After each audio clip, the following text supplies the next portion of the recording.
Eu me chamo Marilene Kowalski, sou psicóloga, psicanalista do campo lacaniano e também estou representando aqui hoje, eu sou conselheira do Conselho Regional de Psicologia, CRP 14. Eu estou representando a Comissão de Saúde e dentro da Comissão de Saúde a gente tem um núcleo de saúde mental, né? Então essa atividade é um apoio do CRP através do núcleo de saúde mental. E também é uma atividade do Fórum do Campo Lacaniano do Mato Grosso do Sul, em parceria com a Fundação Cearense de Apoio ao Desenvolvimento Científico e Tecnológico e o CRP 14, então, a Universidade Uniderp, né? Convidamos, então, para a conferência, né, o psicanalista Luiz Aquiles Furtado, membro da EPFCL, que é a Escola de Psicanálise dos Fóruns do Campo Lacaniano, pós-doutorando em psicanálise pela UERJ, e desejamos a todos, né, que aproveitem a palestra. Luiz Aquiles, além de ser um estudioso do assunto, também é um profissional que atua no atendimento de crianças. Então, acredito que a gente vai poder aproveitar muito. Fique à vontade. Boa noite. Vamos sentar, porque eu penso melhor sentado. Pode ser? Antes de tudo, é um prazer vir encontrar os colegas, poder elaborar junto com vocês. Então, assim, eu acho que a gente pode ir conversando, né? E explicar um pouco qual é a proposta, né? Essa minha fala, ela é uma apresentação, né, de resultados parciais, vamos dizer assim, da pesquisa que eu conduzo, né, financiada pela FUNCAP, como a Marlene falou, né, enquanto Bolsa de Produtividade e Pesquisa dessa entidade cearense, né, de pesquisa, e onde eu passo nos diversos lugares de universidades e tenho dialogado a partir desse tema.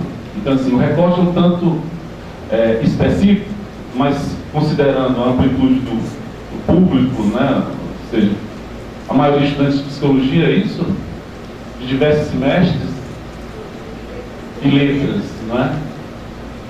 Então, isso implica que eu aborde a questão de uma forma um pouco mais ampla do que o recorte do próprio título. Mas eu vou explicar esse recorte só para vocês terem uma ideia, né?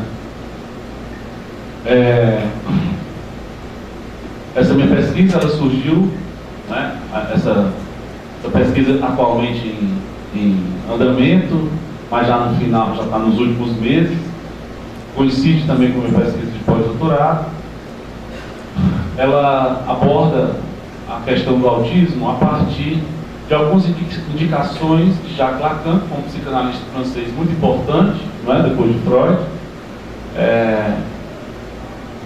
a partir de alguns momentos específicos de seu ensino, onde ele toca na questão da constituição do sujeito, na sua relação, a partir do ponto de vista da matemática, da lógica matemática em Gottlob Frege, que foi um matemático do final do século XIX e começo do século XX, né?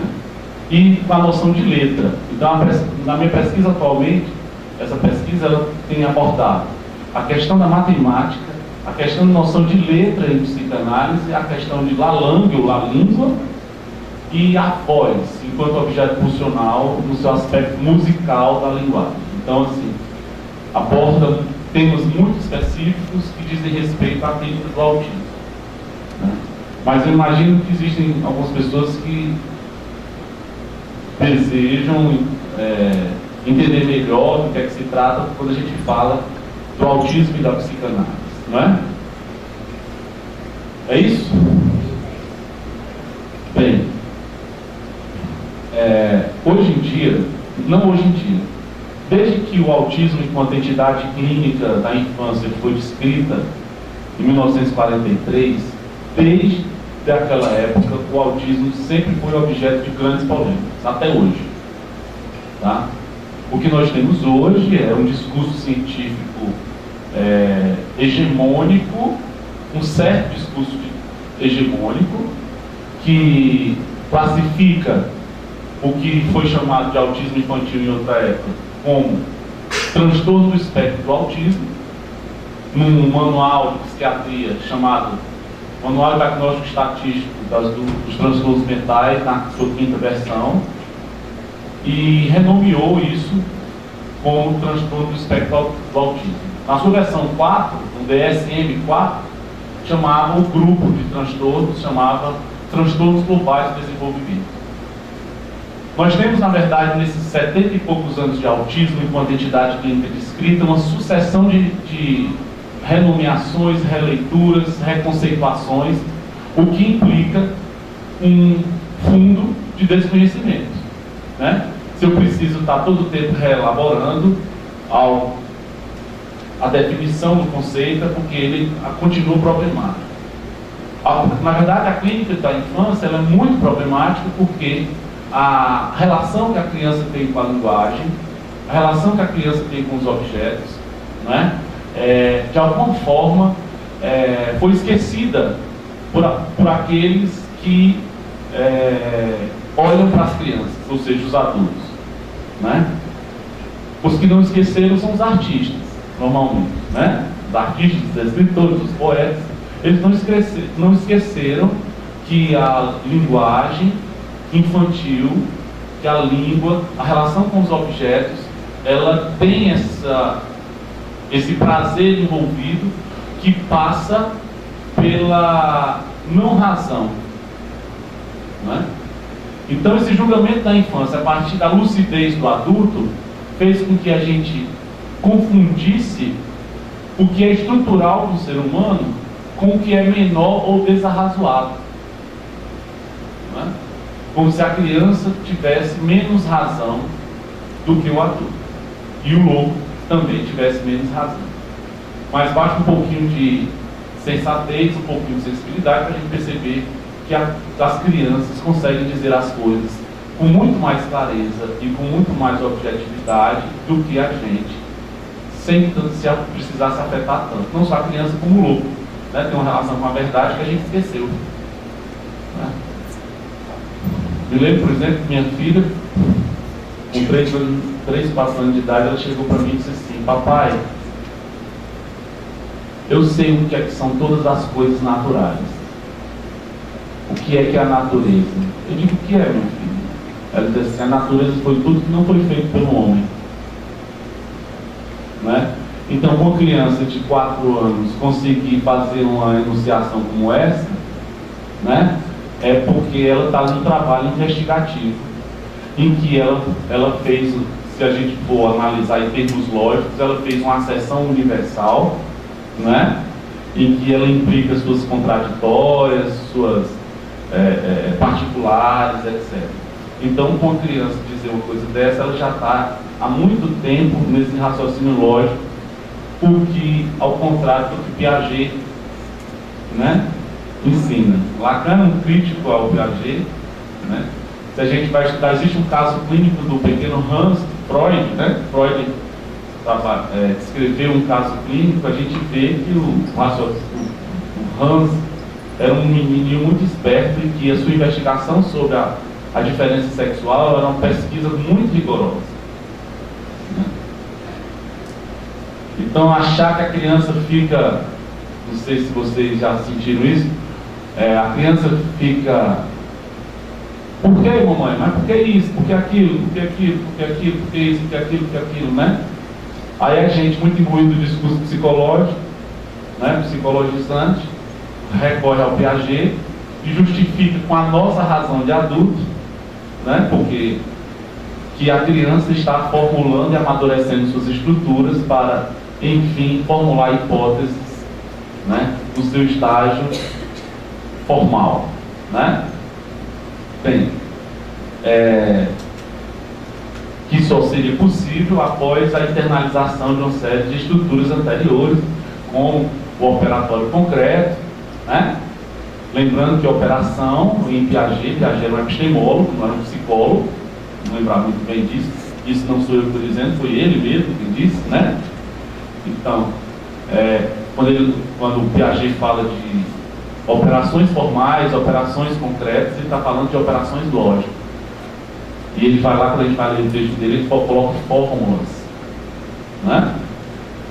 Então, para que a gente possa, por exemplo, formular hipóteses a partir de um certo momento, segundo ele, a partir de seus métodos de investigação, por exemplo, a gente teria que ter internalizado essas estruturas anteriores. A racionalidade psicanalítica passa por outra lógica, que é a lógica pulsional, que não é essa cumulativa do desenvolvimento. Então, por exemplo, quando uma criança fica perguntando por quê, e a gente, na ilusão de que vai explicar o mundo coerentemente, ela vai perguntando as coisas mais óbvias, cada vez mais óbvias, até a gente se deparar com o fato de que a gente não tem resposta. Vocês já passaram por isso alguma vez? Eu cansei de passar, né? É justamente esse o momento em que ela quer chegar, né? O que Lacan chamou a castração do outro. Ela não está querendo saber o porquê das coisas. Então é uma pesquisa muito rigorosa que a criança faz, mas não em torno da explicação do mundo, mas do porquê que algumas coisas não têm explicação, né? Ela já percebeu há muito tempo que tem coisas que as palavras não conseguem dizer. Ao contrário do que com certa linhagem na psicologia. Então, assim, a gente costuma esquecer que o infantil tem o seu valor de verdade. Então, o autismo infantil, enquanto categoria clínica, na década de 40, ele surgiu e desde então foi objeto de muita polêmica e continua sendo. Há uma certa linha de trabalho, como eu disse, que tenta estabelecer uma verdade a partir de estudos estatísticos muito, mas muito tendenciosos, atrelados a uma campanha midiática, institucional e política, estabelecendo verdades, asserções como verdadeiras, sem elas serem absolutamente verdadeiras. Como, por exemplo, hipótese de que haveria um fator, né, genético determinante na etiologia do autismo. Tá? Se vocês forem observar com rigor os artigos científicos de respeito, inclusive de geneticistas de respeito, vocês vão ver que os valores de estudo eles não são comprobatórios. E as conclusões são sempre: há indícios que, quando eu digo há indícios que, nós sabemos o que aconteceu no Brasil, né? Há indícios que, o que é que se pode fazer com que há um indício? Então, o há indícios que 50% dos casos, 50% dos casos é uma amostra significativa, mas existem outros 50%, mesmo que seja 80%, então há um recorte em torno de uma categoria que foi inventada e reformulada historicamente, né? E que produz resultados específicos, forjando uma verdade científica que é divulgada aos quatro ventos, nos grandes mecanismos midiáticos. Qual é o ganho disso? É óbvio, a venda de medicamentos e de métodos específicos. Tá? Não é à toa, por exemplo, que em 2013 ou 2014 sai na Folha de São Paulo uma matéria em um dos principais jornais do país, de primeira página, escrito "Risperidona, a droga do autismo". Então, isso foi um problema muito sério, que obrigou inclusive o Ministério da Saúde a lançar uma nota normatizando o uso da risperidona, mas quem quiser investigar isso mais a fundo, basta passar em qualquer CAPS, de qualquer lugar do país, que receba ainda essa medicação, porque está todo toda a saúde mental do país está sucateada, né? Então, vocês vão ver que as crianças autistas estão sendo medicadas com risperidona. E risperidona é um antipsicótico muito forte. Tudo bem, a gente entende que existem crianças que são muito comprometidas, que não dormem, que não deixam ninguém dormir, que não param, que têm comportamentos destrutivos e autodestrutivos, têm crises graves, algumas, não são todas, então que precisam de uma atenção maior. Mas a política de tratamento tem sido basicamente medicamentosa ou dentro de métodos específicos de condicionamento do comportamento. Mas esse entendimento do autismo ele foi fabricado. Isso não significa que essas crianças não tenham um problema sério. É claro, na prática, elas têm um problema sério. E esse problema sério, é o que nos interessa, ele aponta para as questões fundamentais da constituição subjetiva, ou seja, as questões clínicas que o autismo apresenta são questões... Tudo bom, André? Prazer, meu Deus. As questões que o autismo apresenta são referentes às questões constitutivas de todos. Né? E para que não haja muito engano, nessa torre de Babel que se construiu em torno dessa conceituação, é importante que a gente saiba que a psicanálise, a partir do construto teórico e da lógica interna de sua teoria e de sua prática, né? Ao pensar isso que foi chamado autismo, né? Recorta esse fenômeno de forma absolutamente diferente do que é chamado autismo do resto das outras ciências. Então, ou seja, não se trata da mesma coisa. Não sei se vocês conseguem entender isso. Eu vou tentar dar um exemplo muito claro. Na física, existe um fenômeno chamado paralaxe. Já ouviu falar disso? É um fenômeno óptico.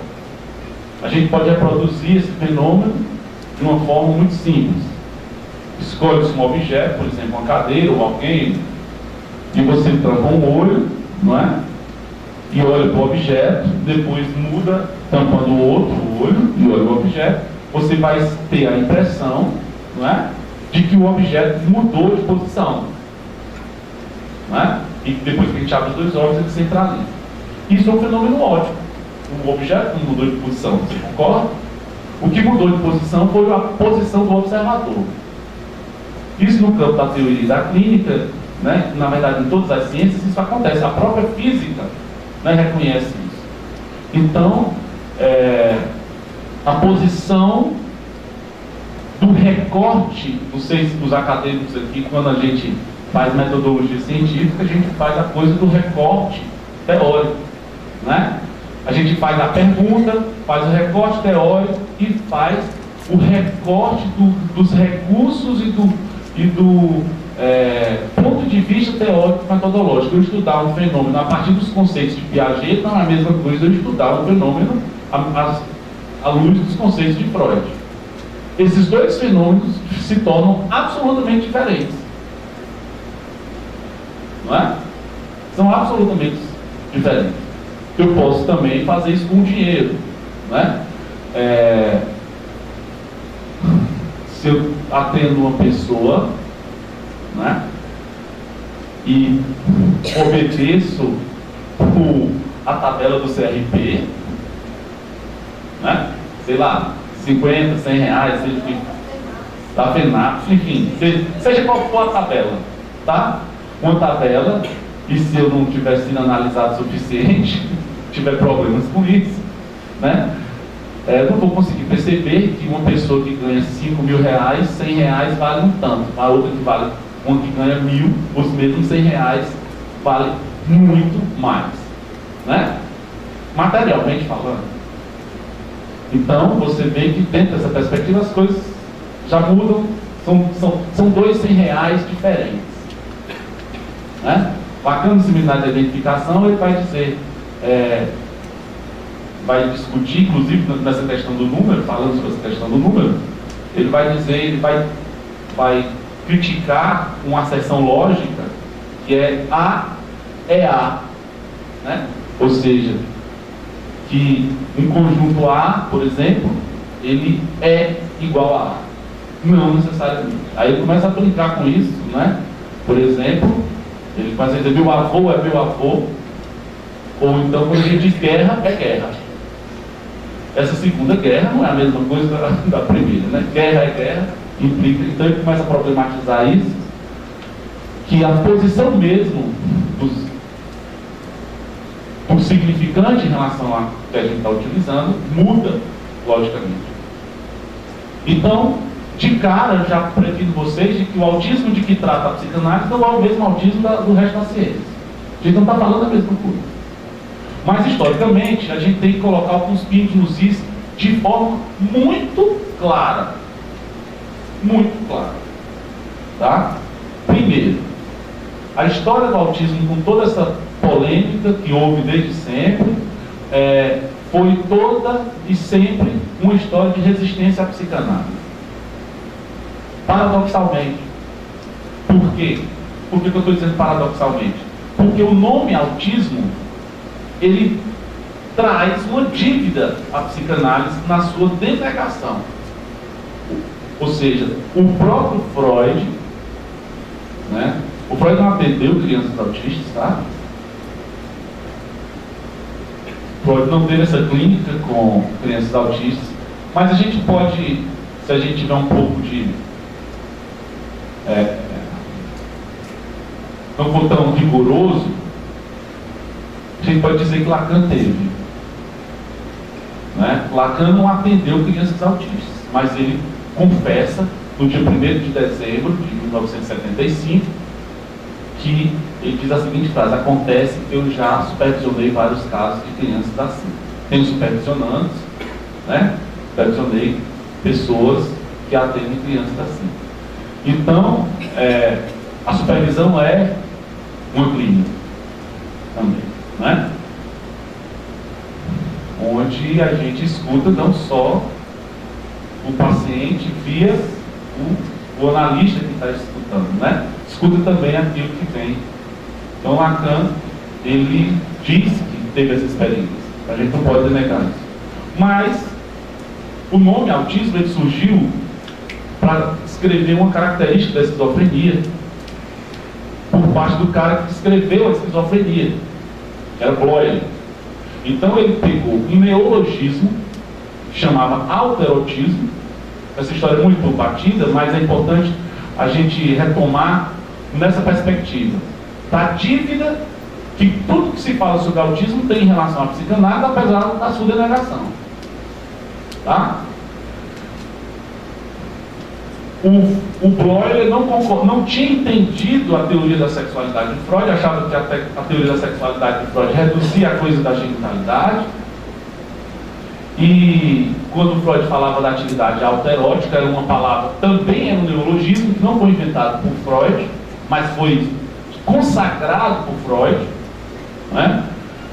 O autor desse neologismo chamava Havelock Ellis, que era um psicólogo de desenvolvimento da virada contemporânea de Freud, que se referia às práticas autossensuais, né? E Freud, quando já havia teorizado sobre a sexualidade infantil, né, da prática do prazer, o corpo como fonte de prazer e de movimentação psíquica, né? A vida do sujeito, portanto, se embasava na sua relação com o corpo e, portanto, o corpo era fonte de estimulação psíquica e essa estimulação se dava por via de uma energia que ele chamou de libido e que, para Freud, não há ser humano sem libido. Tá? Não há. Vocês podem ler o capítulo do texto sobre a psicologia das massas e análise do eu, chamado o amor, como é? Amor e a libido. Né, André? Acho que né? Amor e a libido. Tem capítulo 4.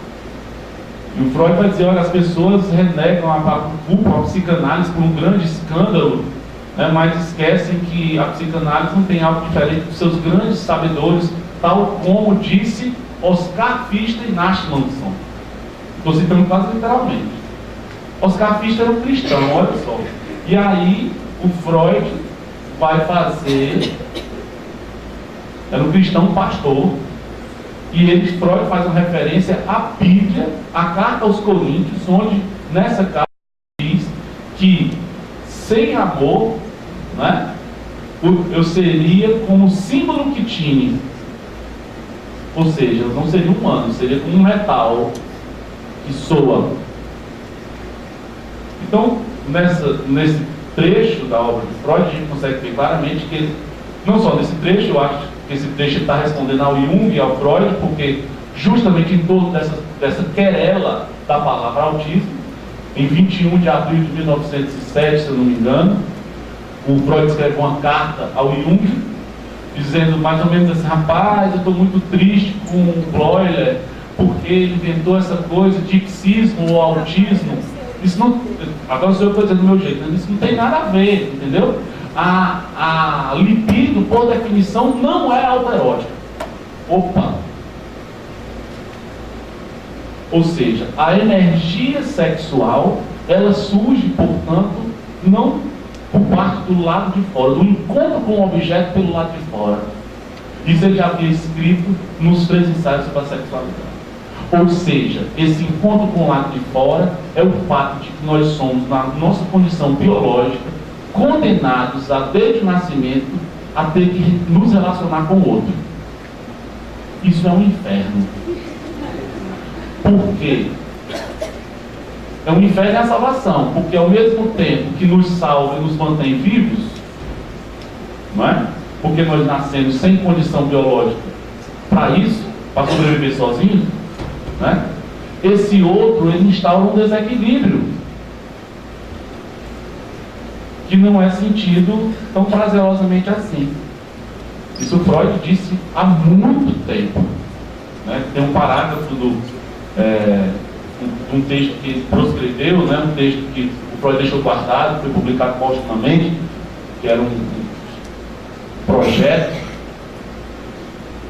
Desde lá ele já tinha essa ideia de que a criança, quando ela nasce, ela, por um lado, o outro traz uma satisfação, mas essa satisfação é o preço também de um desequilíbrio, porque ela instaura uma sensação ou algo, um registro de algo que nunca aconteceu antes.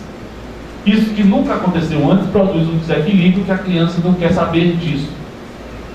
Esse momento é um momento exato na obra freudiana em que ele demonstra, ele vai retomar isso em outros textos, como um texto chamado A Negativa, da constituição subjetiva, da constituição do simbólico e da constituição do real, nos termos lacanianos, né? Por que eu estou contando isso? Porque quando o Freud diz literalmente que o termo autismo é um termo infeliz. Tudo bem, ele disse numa carta para o Jung, isso estava no foro íntimo. Tá, tudo bem. Cabe a nós estudiosos hoje resgatar isso. Beleza. Mas ele disse que Psicologia das Massas e Análise do Eu, por exemplo, no primeiro parágrafo, no consagrado parágrafo, ele diz que toda psicologia individual é uma psicologia social. Ele vai dizer que não dá para entender o indivíduo sem entender sua relação com os outros. E que aquilo que Bleuler chamou de autistas, e ele faz vírgula, às vezes produz um aposto, né? Um aposto, um recurso, uma sentença que pode incluir algo explicativo. Então ele faz vírgula, ele diz: preferimos narcisistas. Não é? Então, esse é só um exemplo, numa discussão que Freud insiste no Psicologia das Massas, onde ele dá, justamente nesse capítulo que eu falei, eu acho que nesse capítulo ele diz, a célebre frase que é para o Jung e para o Bleuler, e eu tenho uma forte impressão que se referia à palavra autismo, que primeiro segue-se com as palavras para logo ceder com as coisas. Porque se abrir mão da teoria da libido, é abrir mão para Freud do que nós temos de humano, que é a dimensão do amor, que é a dimensão da sexualidade, não é? Sendo que nós não somos só sexualidade, né? Freud foi obrigado a teorizar a pulsão de morte. Né? Então é importante que a gente lembre o contexto de toda a obra. Então, e existe um outro, do mesmo ano, tá? Do mesmo ano, 1921, né? No mesmo volume, o Freud escreveu a introdução, ou ao prefácio, ao texto de Warendonck. É um textinho de uma página. Nesse texto de uma página, Freud se refere à palavra autismo, diz: definitivamente este é um termo infeliz. E isso foi publicado, então não foi fórum íntimo, tá? E em vários momentos da obra de Freud, caso Schreber, por exemplo, quando Freud se refere à palavra esquizofrenia, caso Schreber, o texto metapsicológico sobre o inconsciente, tá? Toda vez que o Freud escreve a palavra esquizofrenia, ele faz um aposto. Ele coloca a vírgula e diz de Bloyer. Ou, né? Aí ele às vezes ele não completa. Preferimos para nós parafrenia. Prefiro o termo parafrenia. Ele não concordava com o termo esquizofrenia porque ele não concordava com o termo autismo. O que é que o termo autismo dizia para Bloyer? Era uma das características principais da esquizofrenia, que se referia à exclusão do sujeito, ao retraimento do sujeito na sua relação de sociabilidade. Ou seja, o esquizofrênico, uma de suas características é voltar-se a si mesmo. Tá? Ficou muito conhecido na história da psicopatologia, principalmente na psiquiatria, que a esquizofrenia é marcada pelos 4 A's de Bloyer. O senhor já ouviu falar disso? Aquele texto do Antônio Quinet, Psicose Laço Social, ele retoma isso. Não é? Os 4 A's de Bloyer, é bom que vocês atentem à diferença disso para os critérios da psiquiatria contemporânea, porque os critérios da psiquiatria contemporânea colocam a alucinação, certo? Como um dos fenômenos fundamentais para o diagnóstico diferencial da psicose. Mas o Bloyer não colocava a alucinação como um dos sintomas fundamentais da psicose. Era o distúrbio nas associações, ambivalência, autismo e afeto. Os 4 A's são esses. A função de sociabilidade, a função de pensamento, a função da linguagem e a função afetiva estavam implicadas. A presença ou não de alucinação para Bloyer, inclusive alucinação em alemão não é com A, é com H. Tá? Então, não faz parte. Isso significa, portanto, que nós podemos até ter esquizofrênicos que a gente não percebe alguma alucinação. Pode ser que ele alucine, mas a gente pode não estar sabendo que ele alucina. Não é? Isso é um critério muito importante. Por quê? Porque isso também é utilizado como critério até para os psicanalistas de que o autismo, pelo fato de não alucinar, não seria uma psicose. Não é? Seria uma outra estrutura. O que é curioso é alguns psicanalistas tentarem classificar ou diferenciar o autismo das psicoses a partir de critérios fenomenológicos e não estruturais. Ou seja, a evolução sintomatológica do quadro, a evolução da presença ou não de alucinação, não é? São critérios da psiquiatria, ou seja, são critérios que, à luz da psicanálise, não são critérios estruturais. Ou seja, o que é que são critérios estruturais? São critérios do posicionamento do sujeito na linguagem. Como ele lida com a pauta, como ele lida com a fala, como ele lida com o outro. É isso que importa aos psicanalistas. Portanto, o autismo para a psicanálise não pode ser entendido como um transtorno, nem pode ser entendido como uma deficiência, mas como uma posição subjetiva, e que não se trata em absoluto de culpabilização nem de culpa de ninguém. Não é? Isso foi uma significação fabricada no decorrer dos anos para instaurar um modo hegemônico de pensamento em torno disso que não se tem certeza nenhuma. Tá? Algumas certezas, assim, eu digo, isso é uma hipérbole, né? Ou seja, um exagero, dizer que não se tem certeza nenhuma, com certeza a experiência nos dá. Tipo, quanto mais precoce a gente puder intervir, não é? Quanto mais cedo a gente, como instituição, trabalha com essas crianças, mais essas crianças têm um potencial de desenvolvimento, claro.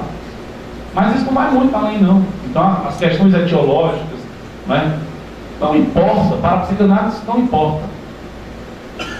O que para a psicanálise importa, a pergunta de um psicanalista, é a mesma para um sujeito autista, para um sujeito psicótico, para um sujeito perverso, para um sujeito neurótico. É o que causa o sujeito, não o que causa a doença. Então, o psicanalista tentar responder qual é a causa do autismo, ele está cometendo um equívoco clínico epistemológico. Ele está tentando responder, e político. Ele está tentando responder uma pergunta que não é do campo dele, é uma pergunta do campo da medicina e da epistemológica que provém de outro campo, né? A partir de conceituações que não dizem respeito a isso. O sintoma, para a psicanálise, ele é o efeito, não é? Ele é o resultado de um efeito. Eu estou dizendo isso, estou me referindo a uma lição de Lacan no seminário A Angústia. Não é? Ou seja, o que causa o sujeito é a falta, a causa do sujeito produz o desejo, e o desejo tem como efeito no efeito possível o sintoma. Então todos nós, sejamos autistas ou não, estamos, porque somos seres de linguagem, somos condenados a essa relação com o outro, podemos nos envolver com isso, a ter problemas nessa relação com a linguagem, não é? E uma das manifestações é o autismo, o outro é a neurose. Simples assim, né? Neurose, de alguma maneira, é o fato de que algumas pessoas se congelam em algumas significações e, a partir daí, elas não conseguem andar muito longe, elas ficam circulando a partir de um certo ponto que tem uma certa significação que, para Lacan, nós chamamos de significação fálica. O psicótico, ele não tem essa significação e ele fica vagando, e é isso que produz alguns problemas. Mas não só problemas, isso também produz uma certa liberdade, porque por isso que alguns psicóticos, inclusive, conseguem resolver problemas matemáticos que passaram-se séculos e ninguém conseguia resolver. Não é? Por isso que eles conseguem fazer pinturas, poemas, porque eles são mais livres, né? Então é a vida, né? São modos de relação com a linguagem. O que instaurou essa noção de que o psicótico é menos do que a neurose é, obviamente, um preconceito histórico, uma história de segregação política, né? Atrelada ao capitalismo, né? à ciência moderna, etc. Mas se nós formos pensar bem, em termos, isso estou me referindo, por exemplo, a Foucault, os marxistas seminários anormais, enfim, em defesa da sociedade, a noção de sujeito perigoso, não é? Se a gente for pensar estatisticamente, a neurose, se a gente for numa delegacia da mulher, ou nos presídios, escutar os presos, a gente vai ver que a neurose é muito mais perigosa do que a psicose, né? Os neuróticos cometem muito mais crimes do que os psicóticos, não é? Nesse sentido, de produzir essa... Então a gente tem que colocar alguns pingos nos is, né? Dizer assim, ó, isso é dirigido, isso tem um plano político organizado secularmente com uma história de segregação, inclusive, de controle social, de higiene social, etc. Então, nesse contexto todo, o primeiro recado é: Freud não concordava em absoluto com a palavra autismo. Mas ela ficou, tá? Ela ficou porque o trabalho de Bleuler, esse psiquiatra, que foi o professor do Jung, né? O preceptor, vamos pensar assim, na residência do Jung em psiquiatria, em Burgos, essa descrição da esquizofrenia foi muito importante, porque tirou a esquizofrenia do campo das demências, né? E mostrou que ela era um grande grupo que descrevia uma série de quadros importantes. Então isso ficou, tem o seu valor para a psiquiatria, e isso os próprios psicanalistas passaram a adotar, né? E Lacan, né, e os psicanalistas do início do século não só conheciam bem a palavra esquizofrenia, como a palavra autismo não era novidade. Ela era uma palavra do vocabulário comum. Isso na época em que Freud estava vivo. Tá? Mas era uma palavra que se referia a essa situação, vamos pensar, de isolamento própria do autismo. No próprio texto, no mesmo capítulo que Freud fala sobre a identificação no texto do Psicologia das Massas, a gente não tem, com as edições, a gente não tem essa referência nítida, mas naquela edição que é publicada pela Companhia das Letras, a gente tem uma nota de rodapé, que é a referência que o Freud faz de uma criança que perdeu o gatinho, a identificação com o objeto, e a criança começa a querer comer, andar de quatro, como se fosse o gatinho, etc. E que ela havia perdido. O texto é de um psicanalista polonês, e no texto, o título do texto era sobre o caso clínico de uma criança autista. Né? Mas não era autista no sentido da síndrome do autismo. Né? Eu tive acesso a esse artigo, né? Não diz respeito a isso. Era uma criança neurótica que estava fantasiando, elaborando o luto do gato, né? Mas o termo prova que o termo estava na boca de todo mundo. Estou contando essa história para poder a gente entender que, apesar da psicanálise ainda hoje ser rechaçada no que se refere ao trabalho com o autismo, muitas vezes, toda a história do autismo deve à psicanálise. E o mais radical disso, tá, é uma senhora muito importante na história da psicanálise, que atendeu um garoto que ela nomeou de Dick. Não sei se vocês já ouviram falar, né? O caso Dick. Ela, com 6 meses mais ou menos de atendimento, ela escreveu um relatório, né? E escreveu um artigo que todo mundo conhece. É absolutamente espantoso, que nesse texto ela traz exatamente as mesmas questões que nós vivemos hoje. As mesmas questões diagnósticas, os mesmos questionamentos clínicos de como fazer, e é absolutamente genial a forma como ela conduz o tratamento. E o que ela relata nesse artigo é que esse garoto que não falava, que se batia nas coisas, que era indiferente a ela, né? Que não existia a categoria de autismo como categoria clínica, ele era entendido por ela. Ela mesmo se questiona e diz assim: olha, a categoria de esquizofrenia infantil não é suficiente para descrever isso. Diz, André. Ele foi encaminhado a ela pelo diagnóstico de demência precoce. De demência precoce, que era o predecessor da esquizofrenia, né? Então era uma coisa que estava no vocabulário comum, né? Para quem não sabe, a demência precoce era o nome anterior da esquizofrenia. Por isso que o Bloiler mudou o nome, porque ele achava que a demência precoce, né, não era justo, porque o fato de ser esquizofrênico não implicava numa perda cognitiva. Mas também o Kraepelin, esse termo de Kraepelin era um termo, a classificação psiquiátrica do Kraepelin era utilizada vastamente, inclusive por Freud, né? O Freud utilizava muito a nomenclatura de Kraepelin, muito mais do que Bloiler, né? Então, tanto é que melancolia, né, parafrenia, são todos termos do Kraepelin.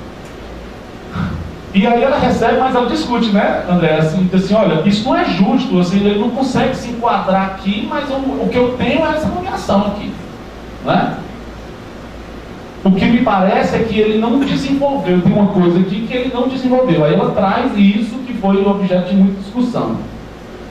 Bem, o que é que na história das intrigas de destituição do poder da psicanálise se esqueceu? é que a Melanie Klein, além de fazer o primeiro relato clínico de tratamento psicológico de uma criança autista, o que já é muito, né? O que já é muito, ela consegue efeitos terapêuticos com 4 sessões. Isso. O menino fala, enuncia as primeiras palavras com 4 sessões. Isso é só o que nós temos com a leitura do artigo. Mas, se nós formos investigar a história da Melanie Klein e a história do caso de que eu tive esse cuidado nessa pesquisa de fazer isso, eu fui ler o texto em inglês com os meus alunos. Porque ela falava inglês com o garoto. Eu estava me perguntando por que ela chamou o menino de Dick. Eu estava me perguntando porque assim, a estrutura da língua, as sonoridades da língua, elas produzem na cabeça da gente uma espécie de enigma. Tanto é que a criança fica brincando, fazendo poema, nós ainda brincamos com isso o resto da vida, fazendo música, fazendo poema. O poema é uma música da linguagem. Né? A musicalização com uma repetição lúdica do gozo que nós temos de falar e de ouvir o que falamos ou o que o outro fala, com as modulações das palavras, com aquilo que carrega a palavra, que é a voz. Então, se o cinema é a 7ª arte, a primeira é a música. Não sei se vocês já pensaram nisso. A música é a primeira arte, porque ela remete a esse primeiro encontro com esses objetos que pode levar a gente para o fundo do mar. Todos os gregos dizem, é o canto da sereia. Um gozo que pode levar a gente para a morte. Né?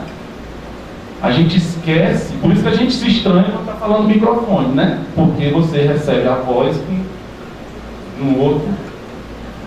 A gente começa a articular os significantes e esquece que a voz está tendo essa diferença. Mas ela continua com um certo estranhamento. Então, isso já é muito clínico, porque se você ouvir qualquer autista, ele tem uma modulação diferente da voz. Quando eles falam, quando eles chegam a falar, eles têm, normalmente eles falam homocórdia, né? Alguns chamados autistas de Asperger. E quando eles não falam, eles têm aquelas,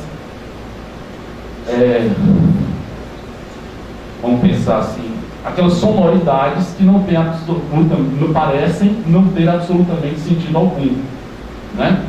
Sonoridades absolutamente alteróticas, né? Aquelas coisas que você fica absolutamente perdido, com algumas crianças muito comprometidas. Outros ficam repetindo palavras, inclusive com as entonações tal como elas escutaram. Então isso é um fator clínico muito preponderante, que diz dessa nossa relação com a voz, com a linguagem, com essa coisa muito primária, que chama a atenção dos especialistas há muito tempo. E isso está desde o caso Dick, que a gente só consegue perceber lendo isso em inglês. Então, a Melanie Klein, além de conseguir um efeito terapêutico em 4, 5 sessões, ou seja, para quem diz que a psicanálise demora muito, tá? Ela conseguiu um menino autista dizer algumas palavras para ela com 4 sessões. Mas não se iludam, viu? Nem sempre isso acontece. Tá? O nosso governo tem mostrado que o que está ruim pode sempre piorar. Então, não vamos criar muita ilusão. O real é isso. Né? Ontem, né, teve a coisa aí da Somália, né? Como se já não fosse terrível o que nós estamos passando. Mas, enfim. Mas eu estou mostrando isso para fincar uma história política importante que é denegada. Uma história clínica de um saber importante.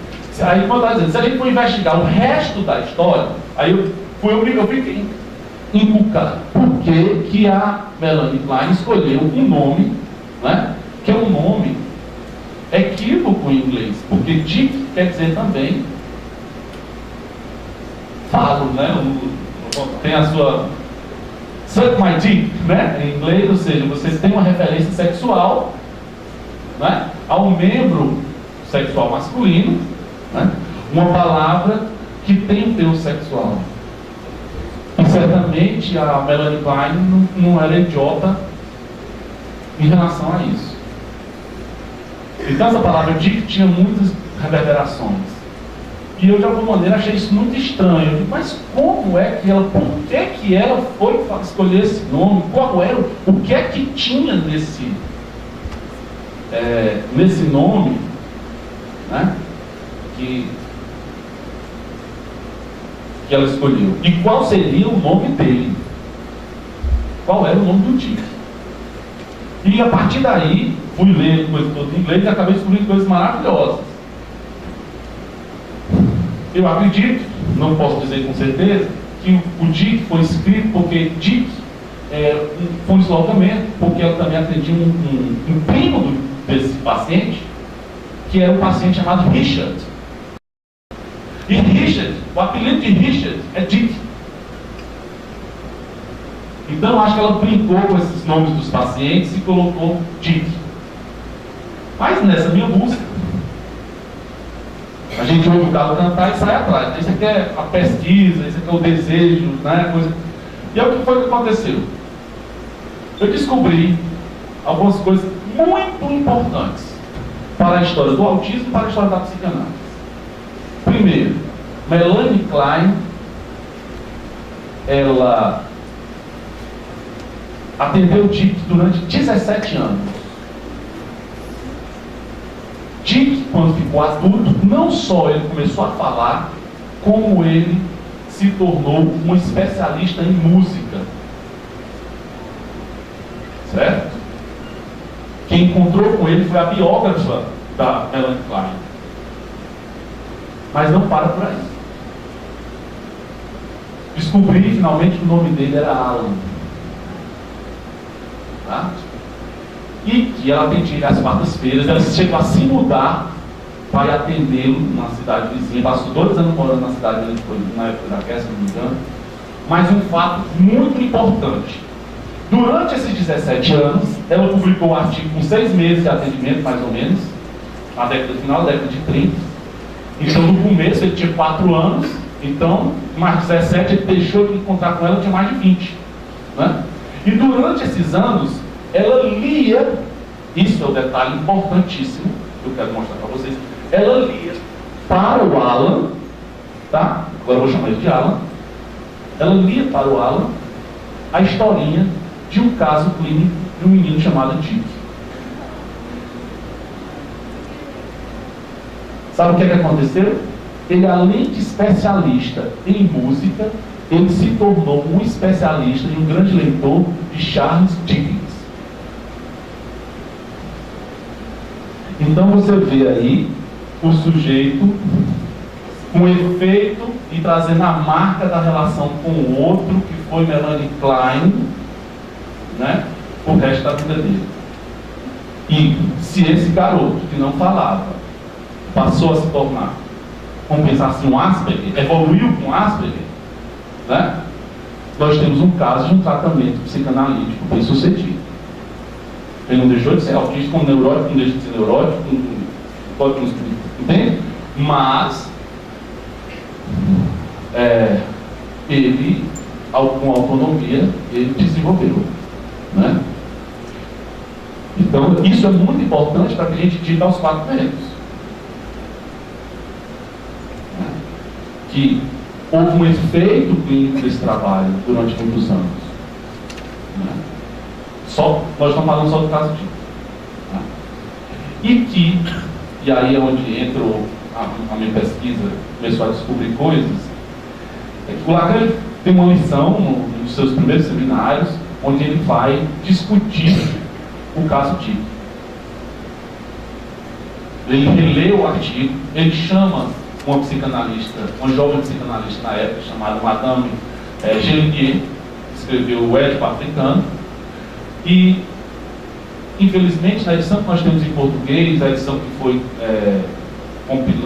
organizada pelo Jacques Alain Miller, foi omitida a exposição do caso por parte dessa Gelinier, onde nessa exposição existem alguns comentários de Lacan, intervenções dele durante a fala dela, e as questões que ela levanta, o que o caso Dick colocou ela, instigou nela, são absolutamente não só atuais, como maravilhosas. Né?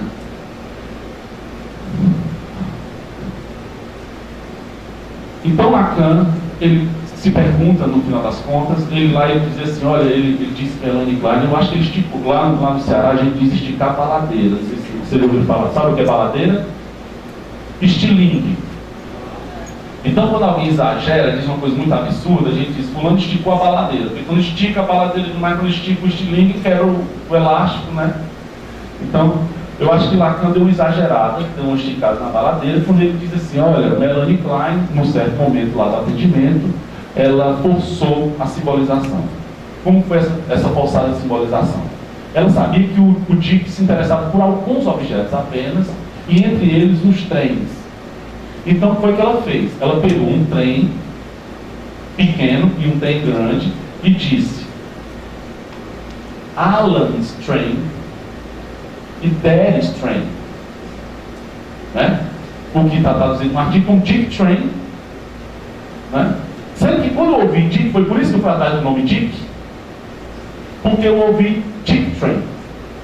Eu ouvi a mesma coisa que a gente escuta quando a gente canta aquela música. O trem maluco quando vai para Pernambuco vai fazendo...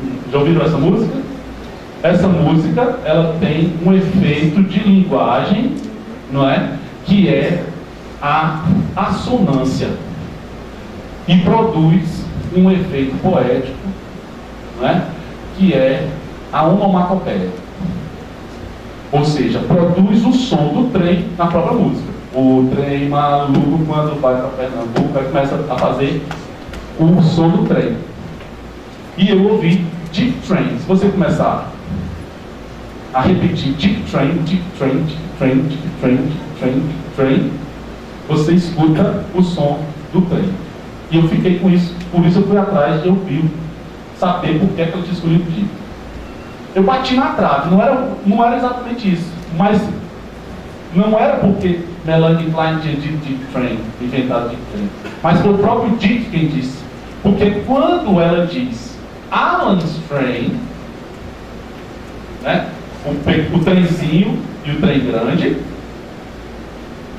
sendo o trem grande o papai e o trem pequeno o Dick pega o trenzinho, vai no que era a estação do joguinho lá do trem e diz station. E se você fizer o par train station, train station, train station, você escuta a mesma onomatopeia com o som lábio dental, né?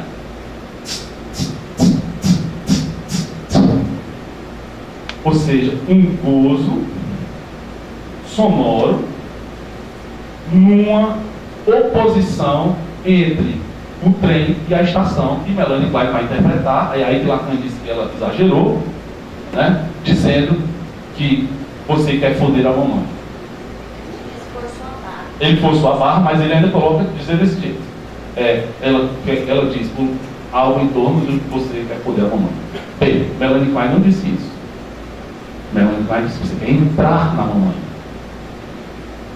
Entrar na mamãe é, por exemplo, aquilo que a gente quer voltar para a pátria, por exemplo, né? No seu sentido simbólico, quer voltar para a mamãe. Né? Tudo bem, que mesmo assim, que seja o Lacan diz isso, mas não é tão ruim, porque ele diz assim, mesmo ela forçando a barra, ela consegue alguma coisa. Diz, o fato dela ter conseguido alguma coisa que nos é interessante.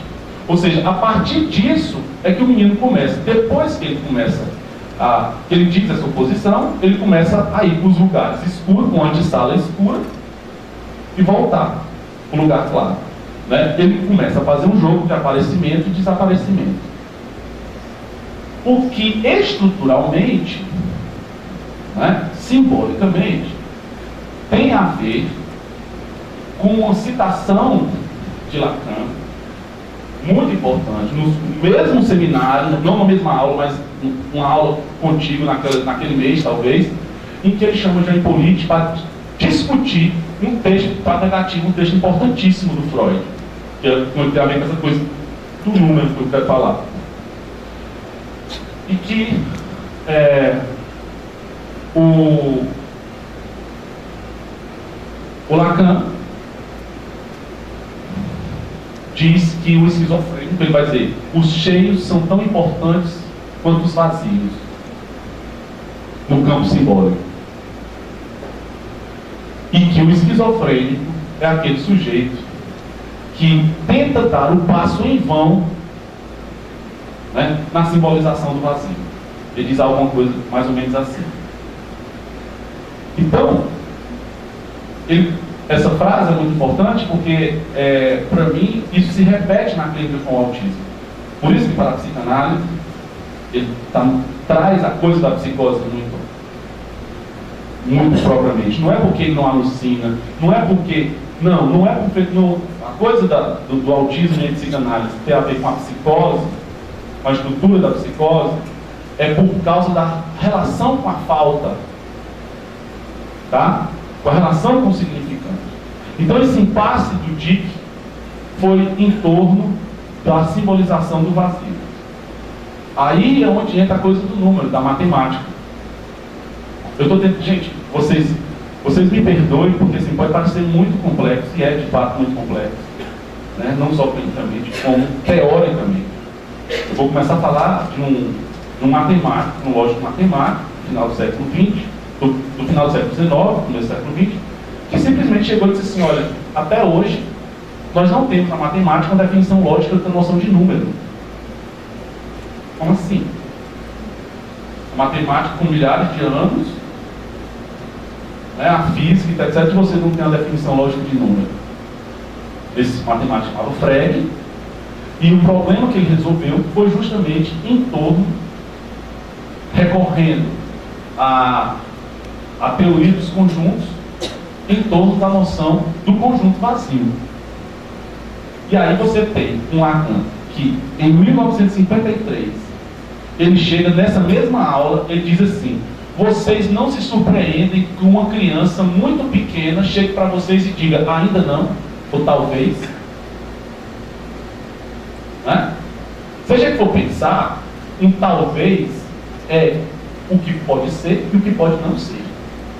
Então, o vazio está implicado no talvez.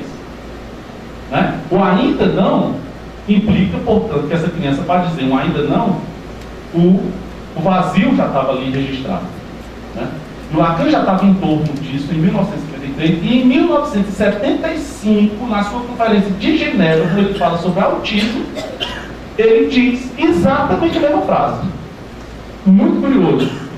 É muito curioso a gente ler essa aula do seminário 1, seminário dos artigos sobre a técnica, onde ele discute o DIC, e ler o texto de 1975, porque são argumentos muito próprios.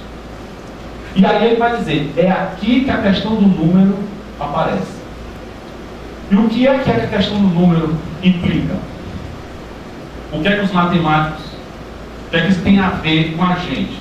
Não é contabilizar as coisas, registrar matemática estatisticamente. Não. É a lógica que permite que todos nós possamos contar. Então o problema que os matemáticos se depararam foi o mesmo problema que Freud se deparou com a constituição do aparelho psíquico, sendo que em termos diferentes. O Frege faz uma crítica aos matemáticos porque os matemáticos tentavam justificar a noção de número com noções psicologizantes. Olha só, e não noções lógicas. E o curioso é que ele utiliza palavras em alemão que são as mesmas palavras que Freud utilizava, que é representação, Vorstellung, para ser mais exatamente, e Bedeutung, que é significação. Tá? Então Lacan captou muito bem isso e disse assim, ó, o problema daqui tem a ver com a noção de número, tem a ver, por exemplo, com a numeração binária e com a noção de letra. E foi isso que eu fui atrás de investigar. Aí eu vou, se ele me permite, um pouco. Com coração, eu tenho que Tá dando para acompanhar até agora? Se vocês tiverem dúvida, vocês falam, por favor. Agora eu pedi um pouquinho de paciência para um mínimo de matemática. Certo? Como é que a gente aprende a noção, como é que a gente aprendeu na história de que o homem começou a contar? Tem uma historinha, não tem? Qual historinha é essa? A pedra, como é essa história da pedra?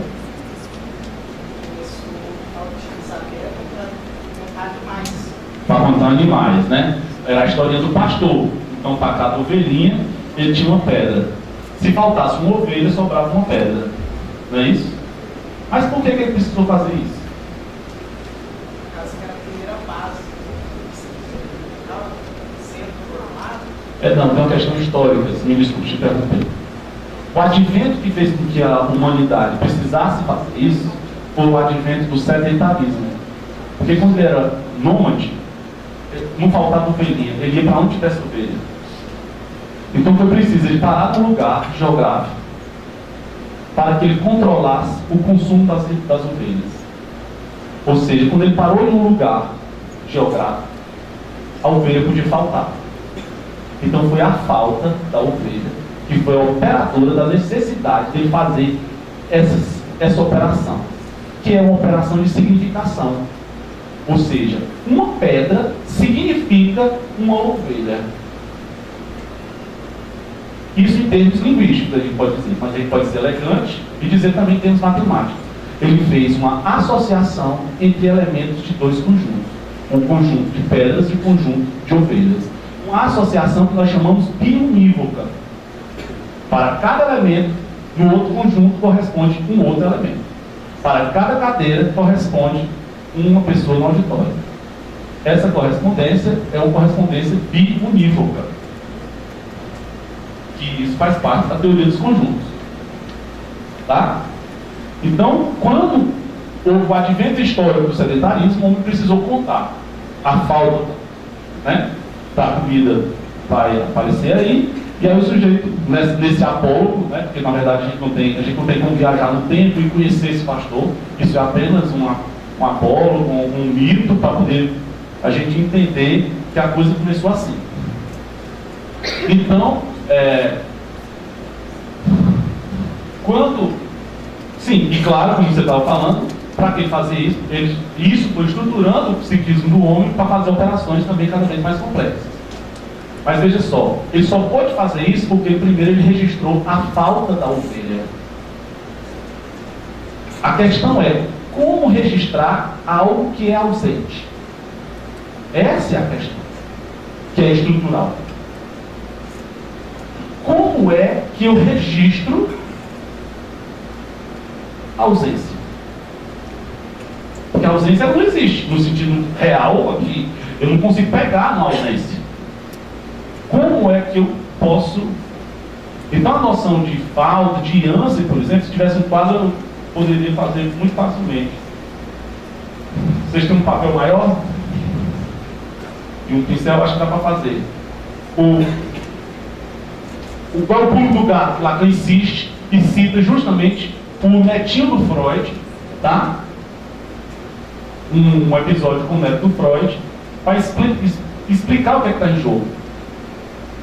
Tá? Eu só tenho como simbolizar uma ausência a partir de uma alternância. E, portanto, de uma repetição. Algo que nunca faltou é a mesma coisa de que ele nunca ter estado. Uma coisa que esteve e faltou e nunca se repetiu também é a mesma coisa. Não sei se vocês estão conseguindo me acompanhar. É preciso que essa coisa falte e ela retorne. Certo? Aí, quando ela retorna, eu tenho essa coisa tendo aparecido pela primeira vez e tendo aparecido pela segunda vez. Aí eu tenho uma primeira contagem. Essa contagem só pode ser possível porque se instaurou uma diferença entre a primeira vez e a segunda vez. Por isso que A não é igual a A. Duas coisas iguais estão em posições diferentes e o espaço que as separa é que torna diferente. A diferença na escrita, ela está escrita pelo espaço vazio entre as letras. Se você não separa uma palavra da outra, ela continua sempre a mesma palavra. Tá? Agora eu vou fazer um passeio por outro saber. As artes. A música. Isso se aplica à música. Você sabe o que é? Qual é o teu nome? Giovanni. Você sabe o que é a música? Mas esse ar-condicionado ele está fazendo vibrações, ele está fazendo música. Nem todo som é música. O som, ele é uma alteração na pressão atmosférica que propaga ondas e é sentido por nós, porque se não fôssemos nós, não tinha som em canto nenhum. Ninguém estava falando de som, de física, de nada. Então é preciso de um leitor, de alguém que sinta e traduz isso em palavras para dizer que existe som. Mas os animais escutam. Mas se não for a gente percebendo que são os animais que estão escutando, a gente não vai ter também. Então a linguagem, quem fala somos nós. Então não há uma escrita se não houver um leitor. Uma carta jogada no meio da rua e ninguém pegar aquilo e ler, aquilo vai continuar sendo um lixo. Tá? Aconteceu comigo uma vez, eu passando no meio da rua, encontrei um disco jogado no lixo. O primeiro disco do Belchior. Eu guardei aquilo sem saber, é um disco do Belchior, um vinil, eu tenho até hoje, né? Tive um mau privilégio de estar lá na cidade dele quando ele morreu agora esse ano, a gente fez uma homenagem. E depois de um tempo, eu vi que nesse disco tinha uma mensagem de amor apagada.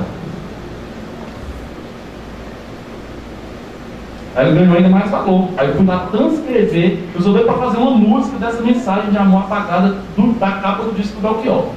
Né? Do lixo, se eu não tivesse passado e lido isso, ele continuasse sendo um lixo. Entende? Então, veja bem, voltando. O som é uma vibração, são ondas provocadas por uma alteração, é um processo físico. Né? Se eu faço assim, eu alterei a pressão atmosférica, ela vibra, é captada pelo seu ouvido, isso é traduzido pelo seu sistema perceptivo, e você pode, talvez, transformar isso numa leitura de palavra, como também pode não transformar. Né? Mas veja bem, a música é uma alternância sonora padronizada entre sons e silêncios. Tá? E aí, tudo bem? Porque se for uma alternância sonora não padronizada, ela é ruído. Porque se eu pego um piano e começo a bater nas teclas desordenadamente, eu não estou fazendo música. Eu estou fazendo uma série de sons que não tem ritmo, portanto, não tem ritmo, não tem melodia, né? E tem volumes variados, sem padrão. Então isso não é música. A música ela precisa dessa padronização. E óbvio, todo instrumento musical é o substituto artificial da sonoridade da voz. Que foi a primeira música que nós escutamos. Primeira junto com o nosso tambor, que é o coração. Escutando desde a vida inteirinha. Por isso que toda música, você vai com a rei, você tem aquela batida hipnótica. Você vai com o samba, você tem o surdo, que faz justamente o barulho do coração. E o que é que ele faz? Ele faz a alternância entre som e silêncio. Na linguagem, né? Então veja só, o silêncio ele só vai ser determinado, tá? Quando o som parar e ele voltar. Porque quando ele está conversando, por alguns momentos, você vê que a gente não está ouvindo o ar-condicionado, mas se a gente parar e começar a prestar atenção no ar-condicionado, a gente vai ficar ouvindo a sonoridade dele. Mas como ela é constante, ele tende a se apagar, ele vai ter o mesmo efeito de silêncio. Agora, se ela alterna entre som e silêncio, aí vai ficar uma padronização que capta a gente, né? Então, o som é a música, o Lulu Santos é a música, né? Não existiria som se não fosse o silêncio. É lógico, isso é lógico, não é artístico não, tá? Então não existe um vazio sem a presença, sem a alternância da presença. E é isso que permite o início da contagem. Captou? Ou seja, foi porque o cara perdeu a ovelhinha, mas ele readquiriu, ele sabe que ele pode voltar, que ele pode começar. Porque ele, em termos viagetianos, tem a história da permanência do objeto, né? Quando a criança visualiza, ela internalizou que um objeto pode desaparecer de sua visão, mas ele continua lá. Ele continua lá, não precisa continuar no real, mas ele continua lá enquanto representação. Nesse sentido, o objeto mudou de estatuto. Ele não é mais um objeto qualquer. Ele é um objeto real, mais a sua representação. Por isso que ela vai poder jogar com essa presença. Por isso que ela vai poder fazer as operações matemáticas fundamentais, aritméticas fundamentais. Ela vai poder fazer uma coisa que é a operação de subtração, que o resultado nós chamamos de diferença.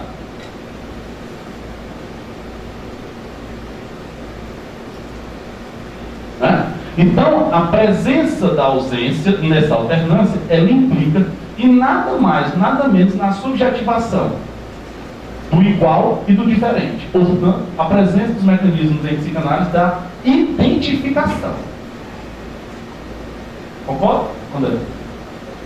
O Lacan vai trabalhar isso no seminário da identificação, que são os mecanismos construtivos, né, da subjetividade, e que alguns autistas, de alguma maneira, ou na grande maioria, apresentam um impasse em relação a isso. Tá? A questão é se a gente consegue ouvi-los ou não. Essa é a questão. A gente não consegue ouvi-los porque a gente está tentando fazer com que eles falem, que a gente está tentando fazer com que eles nos escutem. Mas a ética da psicanálise é deixar o sujeito livre para falar.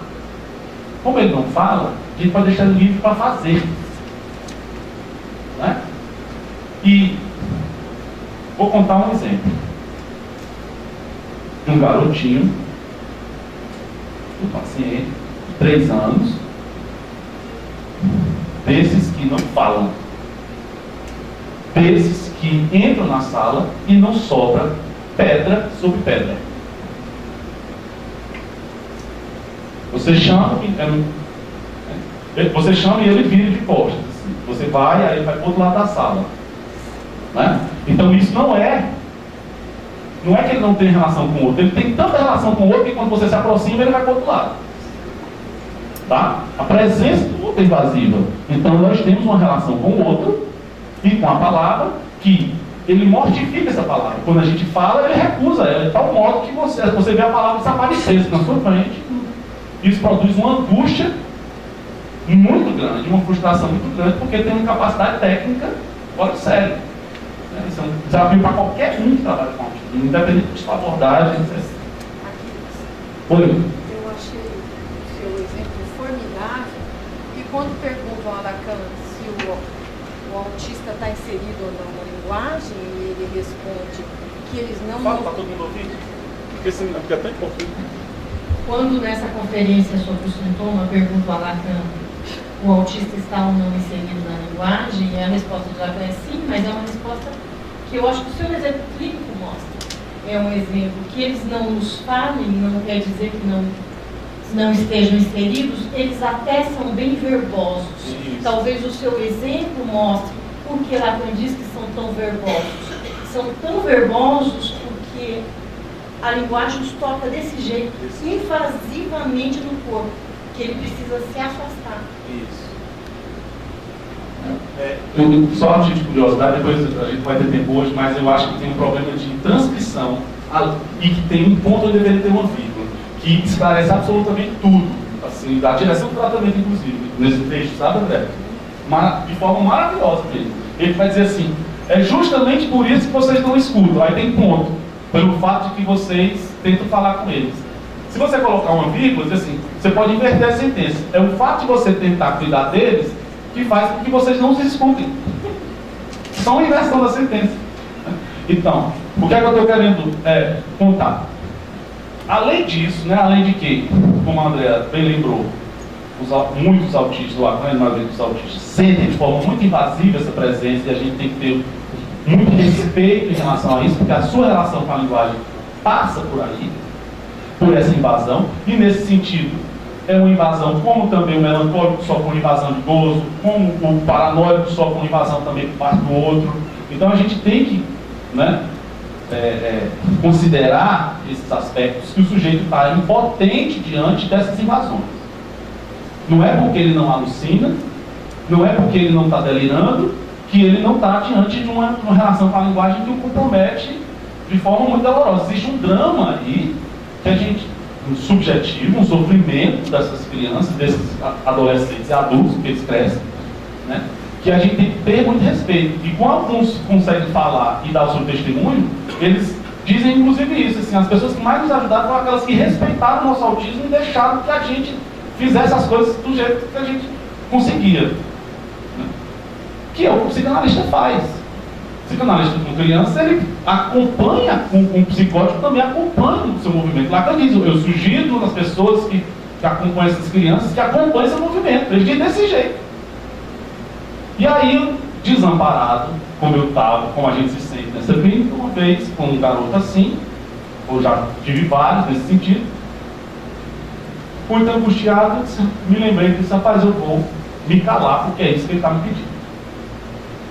Me calei e deixei ele botar o consultório de cabeça para baixo. Esse aqui é o real, a gente tem que, né? E deixei ele fazer o que ele queria, absolutamente o que ele queria. Ocasionalmente dizia uma palavra, do que ele, né, lembrava da Melanie Klein.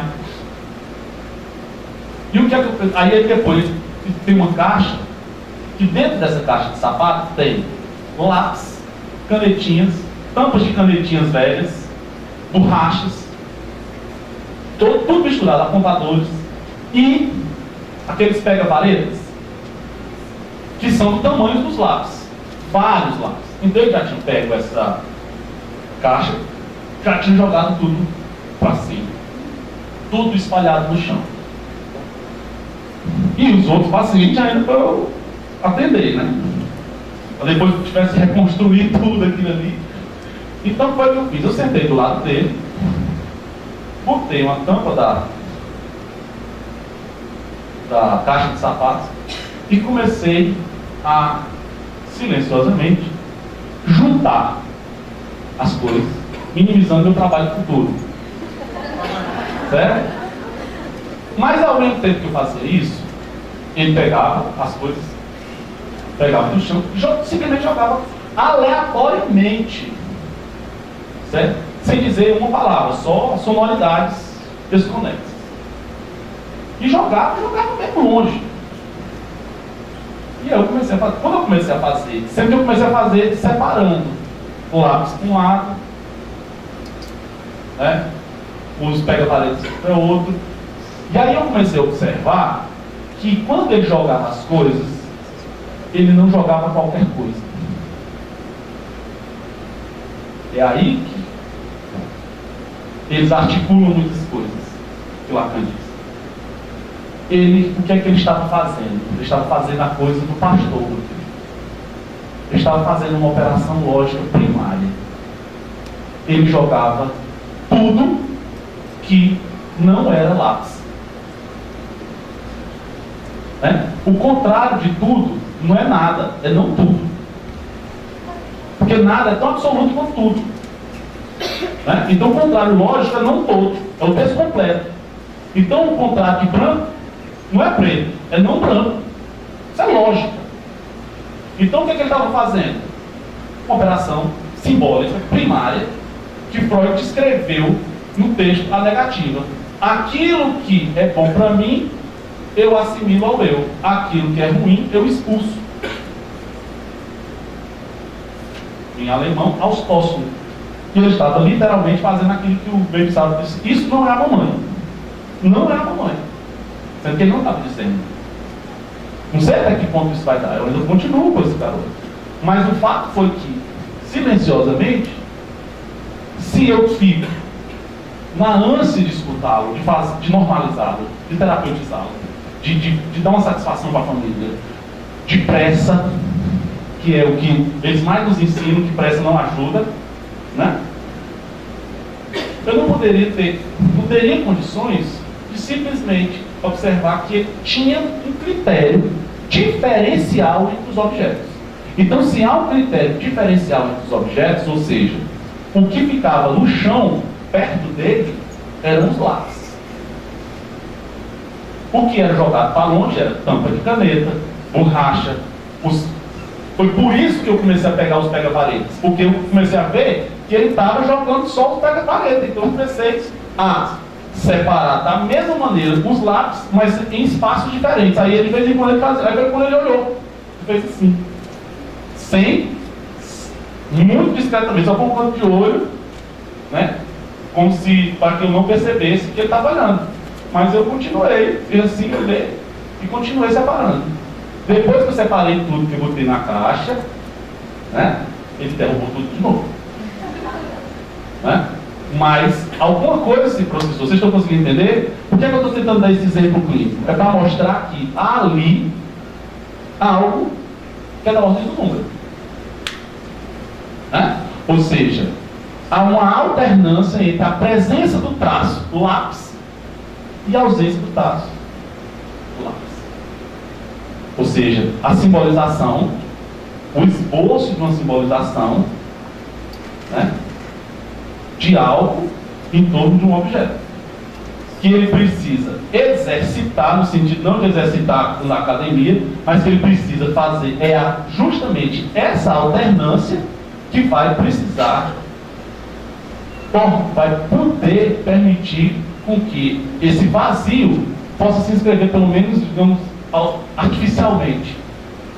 Né? Quando a gente pega um jarro para fazer um jarro, que é? O jarro ele fabrica um vazio.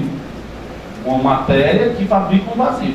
Antes eu tenho um bolo de areia, né, de argila. Eu começo a moldá-lo e o que eu moldo é um vazio. Eu só posso moldar essa ânsia na alternância entre a presença e a ausência. É por isso que eu pedi um papel. Não sei se tem alguém que tem um pincel, os professores servem. Mas alguém tem um pincel?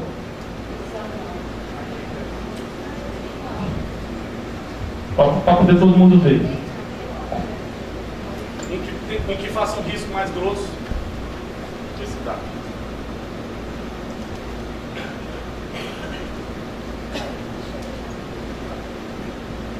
Se eu faço, está todo mundo ouvindo? Se eu faço um risco assim, certo? O que é que eu tenho? Eu tenho uma continuidade. Eu não tenho como eu captar uma ausência. Se eu faço um risco assim e interrompo esse risco, eu também não delineei essa ausência. Isso aqui tem o mesmo efeito da ausência do traço. Agora, se eu faço essa alternância, o que foi que eu desenhei? Eu não desenhei 3 traços, eu desenhei um vazio entre eles, que só pode ser desenhado pela ausência, pela interrupção e o retorno. Porque se o traço não retorna, o vazio não é delineado. Então eu preciso da alternância do traço para que eu possa dizer, esse é o primeiro, esse é o segundo, esse é o terceiro. Então, mesmo que eles sejam iguais, eles são diferentes porque eles me permitem, eles surgem em momentos diferentes e eles vão escrever no igual a própria diferença. É isso que permite a gente diferenciar um número ordinal de um cardinal. Porque se a gente não registra em termos de memória o que veio primeiro e os que veio segundo, sempre o próximo é o primeiro. E nunca 1 mais 1 mais 1 mais 1 é 4. Sempre vai ser o primeiro. Por que que a gente precisa? A gente consegue somar, chega no 4, porque a gente fez a permanência do objeto na forma de representação. E ele só pode ser forma de representação porque o vazio foi registrado na forma de alternância. Está todo mundo compreendendo isso? Se eu tenho um problema com relação a esse registro desse vazio, o que é que eu tenho? Eu tenho uma instabilidade do mundo. Vocês conseguem entender? Ou ele é todo, ou ele é nada. Então, qual é a consequência? Eu tenho que deixar o mundo estável. Porque quando o objeto se ausenta, ele é uma ausência absoluta. Quando ele está presente, ele é uma presença absoluta. Ele não... Então eu tenho que criar mecanismos de proteção contra esse absoluto que me é sentido de forma mortífera. Não sei se vocês conseguem entender. E aí isso, por exemplo, Isso, por exemplo, pode estar relacionado com a tendência à repetição dos autistas no sentido do apego à rotina. Tem que ser sempre aquilo no mesmo caminho, tem que ser sempre aquele mesmo lugar, os livros têm que estar sempre naquele mesmo lugar, o brinquedo tem que estar organizado. Por quê? Porque a inclusão dessa diferença, ou seja, encarnada pela falta, ela é sentida como desestabilizadora. Então ele precisa criar, muitas vezes, mecanismos artificiais, com construções autísticas, objetos que permitem com que eles, por exemplo, liguem e desliguem. Isso tudo para mim está em construção, tá? Me serviu muito para eu defender Lacan aqui. Sim. Não é que eu sempre defenda Lacan. Semana passada eu escrevi com ele quando eu falei daquele livro A Vida com Lacan. Quando Lacan diz que Klein interpretou "você está fudendo com sua mãe", no caso de que ela não disse tudo isso, é claro que Lacan ele não estava dizendo a coisa concreta, nem Klein acha que o Édipo é essa coisa concreta de que uma criança vai querer transar com sua mãe. Isso. Né? Mas que uma criança talvez queira fazer a volta deste absoluto onde se apaga o vazio. Vamos dizer assim, amor é tentar fazer de 2 1, seguindo o ágape, né? Isso é impossível. Mas edipianamente se deseja isso. Então talvez o que Lacan queira dizer com a sua caricatura de você está fudendo com a mamãe é você está querendo fazer o todo, aí, retornar esse estado de um absoluto. E aí eu acho que esse caso clínico coloca uma questão de como a psicanálise se coloca de uma forma ética e política diante do autismo, e você mostrou um outro jeito que a gente pode criticar esse jeito planiano que tem esse efeito. Porque o que ela faz é colocar os significantes da história, exatamente como o Cosimo Lefort faz depois. E Lacan diz isso. Você fez ele engolir, comeu o lobo. Né? O caso Robert, ele comeu o lobo e isso teve um efeito. Isso os tirou de um mundo inumano. Lacan diz de um jeito assim muito bonito. Os tirou de um mundo inumano, eu acho que é dizer de um jeito freudiano, eles engoliram a identificação. E você muito bem lembrou que Freud, na Psicologia das Massas, no capítulo 4 está o amor inibido, mas no 3 está as identificações. Exatamente, Então, o autista, o que ele se recusa é as identificações. Então, qual é a nossa posição? Qual é a posição da psicanálise? Essa posição desses 2 exemplos clínicos que tiveram o seu efeito, mas eles são via de pore. Entendeu? Via de pore. Eu estou dizendo como Freud coloca a oposição entre psicanálise e educação. Ele diz, uma é a via de pore. Ele diz assim no latim. E uma análise é uma via de levare. Não é você pôr mais identificações no sujeito. Então, qual é a nossa posição ética diante da clínica com a criança autista ou com um psicótico? Que não pode ser a via de levare, porque tirar a identificação desestabiliza muito mais, mas também não pode ser uma via de pore. Essa é a pergunta. E nem eu tenho a resposta, mas eu vou lá para ele. É por aí mesmo, André. Porque, como eu falei muito rapidamente, mas assim, o Lacan realmente ele utilizou de uma forma muito ampassante, disse isso com a intenção de transmitir uma ideia de que ela estava nesse caminho, ou seja, ela estava enfiando uma significação que era dela. Mas o que é muito, o que ele mesmo diz com todas as letras, né, e que ele continua na aula seguinte, é o seguinte: mesmo o que faz questão para ele mesmo ela fazendo essa forçação de barra, isso teve um efeito. Isso teve um efeito, ele vai dizer, de articular os 3 registros, que a preocupação dele depois vai ser de notar os registros. Né? Então ele vai dizer, de alguma maneira, isso funcionou para esse menino, né? E ele se pergunta por que isso? E aí ele até esboça essa resposta, dizendo que é porque ela inscreveu o tique num sistema simbólico que lhe era próprio, ou seja, que era próprio de quem? Da Melanie Klein. Então ela filiou, de alguma maneira, o Dick a um desejo que não era anônimo, que era o dela. Entende? Ou seja, ele foi cuidado, mas agora ele foi cuidado por alguém que tinha nome, que deu um certo nome, e ela deu um nome a ele, né? De Dick. Então, eu me lembro muito claramente, aí ele, nessa aula, inclusive, ele vai dizer que ali há o primeiro afresco. Ele vai fazer essa metáfora do afresco em relação a essa chapação da linguagem que ela fez com o Dick.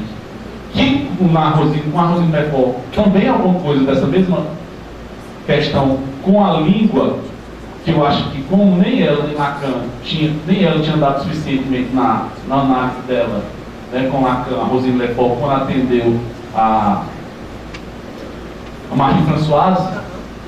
A Marie-Françoise, o caso Rosine Leclerc foi uma psicanalista também que fez um caso clínico de uma menina chamada Marie-Françoise, que foi um livro histórico na psicanálise, na década de 50 também. Era uma menina muito comprometida, não teve o mesmo sucesso que a Melanie Klein, mas existem passagens importantes que, se a gente for ler no francês, a gente percebe que na tradução, por melhor que seja a tradução que o Jairo fez, a gente perde, né? Então, a menina diz uma série de coisas e que, se ela tivesse tido o recurso de la língua com essa coisa da musicalidade, ela talvez a Rosine Leclerc tivesse percebido, né? Que é justamente com as oposições bebê, papá, mamá, e tem aquela cena dramática em que ela fica de frente para um arroz de leite, que é traduzido como arroz doce, mas é risolé em francês, e risolé, se a gente brincar um pouquinho com a música, é Rosine Leclerc, né? Então há algo aí que o sujeito é tocado pelo outro pela linguagem, né? Vai ter que encerrar. Enfim, eu agradeço, né? Poder abrir para as questões. Não sei. Tá. Não, é isso. Não sei se eu consegui transmitir a ideia de que nessa atividade mínima possível, você vê uma mesma lógica que Freud descreveu na constituição do aparelho psíquico e que foram os problemas que os matemáticos também tiveram no campo da lógica que dá, e que Lacan, como recurso de transmissão, diz assim: olha, está aqui, o mesmo problema está aqui, e que Lacan, na Conferência de Genebra, vai dizer: esse problema, no que se refere ao autismo e na psicossomática, ele não diz isso. É o problema do escrito e do número. Ele diz: é a coisa mais curiosa do mundo, como uma ortografia surge. Ele vai dizer: o problema do número do 1 e do 0, da linguagem binária, né? Ou seja, na linguagem binária é a linguagem do computador. O que é que o 1 e o 0 funcionam? O 1 é a presença da carga elétrica, o 0 marca a ausência. Então a numeração binária gera toda uma linguagem, Leibniz dizia, infinita. Então essa combinação, é a combinação primária que permite toda a construção simbólica. Então tem aí um campo de pesquisa clínico, teórico importantíssimo, que é esse que eu estou tentando rastrear, né? Que no final das contas acaba articulando música, articulando a matemática e a psicanálise da clínica do autismo, né? Então, dessa maneira, uma espécie de retorno como pesquisador, que eu trago para vocês, dessa atividade CAPUCAP, né? Junto com a escola, porque a referência é a minha escola de psicanálise, que permite minha formação, com quem eu posso dialogar, que são meus colegas de escola e lugar de trabalho que é a universidade na pesquisa, né? É isso. Questões, né?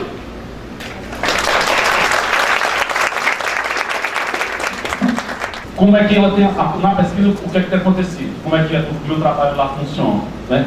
Esse trabalho todo foi um trabalho muito de pesquisa nos textos clássicos, né? Mas em termos práticos, ou seja, em termos de experiência clínica, que foi dando substrato a essas reflexões junto com os meus alunos, eu tenho um projeto de extensão na Universidade Federal do Ceará, que chama Livro de Psicanálise e Psicopatologia da UFC. Nele, uma ação de extensão que eu criei, que chama Água de Chucalho. Já vou falar desse termo. No Ceará, já deu para perceber, existe uma expressão de quem fala muito, né? A gente diz: fulano fala demais, parece que tomou água de chocalho. Agora, quando a criança tem dificuldades para falar, para começar a falar, na cultura nordestina, você pega um chocalho do boi, você inverte, faz como se fosse um copo, bota água dentro do chocalho e dá para a criança beber. Eu descobri que isso não é só no Nordeste. Lá em Juiz de Fora, o pessoal disse que também lá, para aquelas bandas de Minas Gerais, também tem.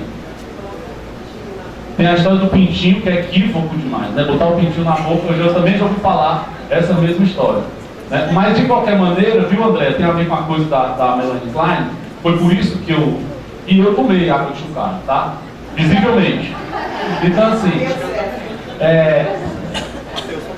eu batizei essa história porque, na verdade, ela é um batismo, né? Assim, é uma expressão de alguém que, do campo da cultura, insere uma criança num sistema simbólico que lhe é próprio. Estou citando lá no Seminário 11, o Seminário 11, né? Ou seja, o água de chocalho, esses cerimoniais que a gente faz com as crianças, são forma do próprio batismo. E o curioso é que a água é a metáfora da linguagem, né? O próprio nome Aquiles foi um que foi mergulhado na água, né? Ou seja, que é nada mais nada menos do que a linguagem que atravessa a gente é banhado nisso. Então, esse projeto ele atende crianças com grave sofrimento psíquico. A ideia é essa, não é só autistas, porque a gente tem uma premissa que é não segregação. Então não é porque a gente é interessado em autismo que a gente não vai atender outras crianças que necessitam. E aí tem muitas crianças autistas, eu tenho meus alunos trabalho com elas desde tem alunos do segundo semestre ao último, sendo que os que estão em estágio em clínica, eles são os responsáveis pelos casos. Então são eles que atendem diretamente e a família e eles são responsáveis. E durante os atendimentos, eles vão 2 vezes na semana para um espaço junto com as outras crianças, que é o espaço para o água de chocalho. Então elas estão junto com as outras e com outros alunos que não têm saber algum. Isso é uma condição pensada. Eu quero pessoas que estejam lá para estar com as crianças. Eles não vão fazer psicanálise com crianças nem nada. Eles vão estar com as crianças sem saber algum. Por isso que eu não faço seleção. O único mecanismo de seleção é o desejo e a responsabilidade com isso. E isso tem dado esse substrato dessas experiências, porque muitas crianças têm feito coisas maravilhosas e dito coisas maravilhosas, né? E demonstrado essas coisas, né? Trazido essa experiência. Né? Teve uma que estava tocando violão, a menina tocando violão, e a menina não olhava, nada, nem olhava. Mas aí quando ela tocava o violão, que ela falava, a menina olhava. E aí começou o jogo de tocar violão, parar e ela olhar. Ou seja, o mesmo jogo de presença, ausência, alternância, não de estímulo, mas presença, ausência do elemento, né? De alternância lógica, e não de condicionamento. Porque ela não ia lá, dava um outro objeto reforçador. Você pode nomear isso da forma como você quiser, mas a partir da lente que a gente estava trabalhando, né, provocando de alguma maneira essa atividade. Tá? Então, junto com isso, o atendimento dos pais, atendimento da família, todo esse acompanhamento. Há uma parte da equipe que se dedica à relação com a escola, ver como é que está a questão da inclusão dessas crianças, que também é uma premissa que a gente não abre mão. Todas as crianças têm que estar incluídas com as outras crianças na escola, né?